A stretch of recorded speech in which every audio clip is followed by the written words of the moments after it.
a second week of protests from Democratic lawmakers concerned about President Donald Trump's attempts to reshape the U.S. government.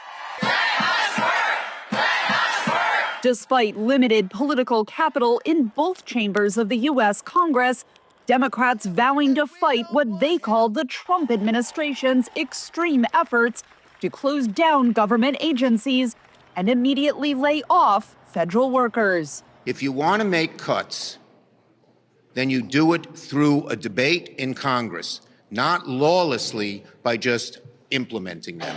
We want waste. We want to make sure waste isn't done, but they're cutting out the meat that's going to hurt millions of American families.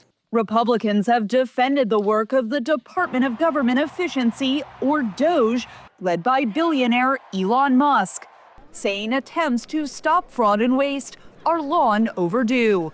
The Democrat Party's tantrums are exactly why they hold no majority in Congress and their candidate is not in the White House.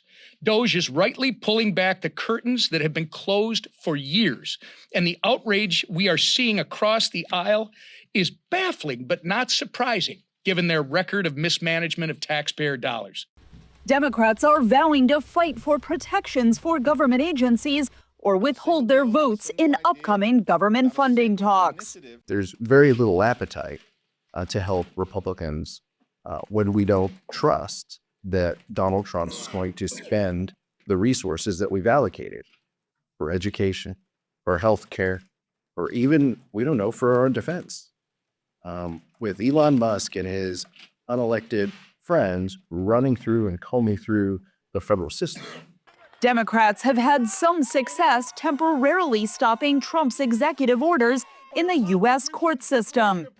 But one analyst told VOA other changes will take time. We haven't yet seen the grassroots mobilization yet, but that's the one most indirect to levers of power within Washington, D.C. It takes time for those messages to resonate with the American people, them to coordinate with each other, to gain enough volume to reach members of Congress or enough members of Congress.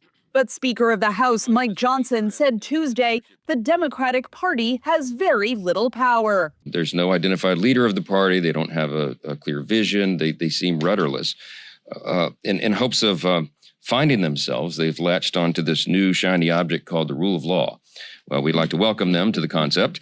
It would be admirable if they hadn't spent the last 4 years with their heads buried in the sand while Biden literally trampled over the rule of law with no objection. The short-term agreement funding the U.S. government is set to expire March 14th.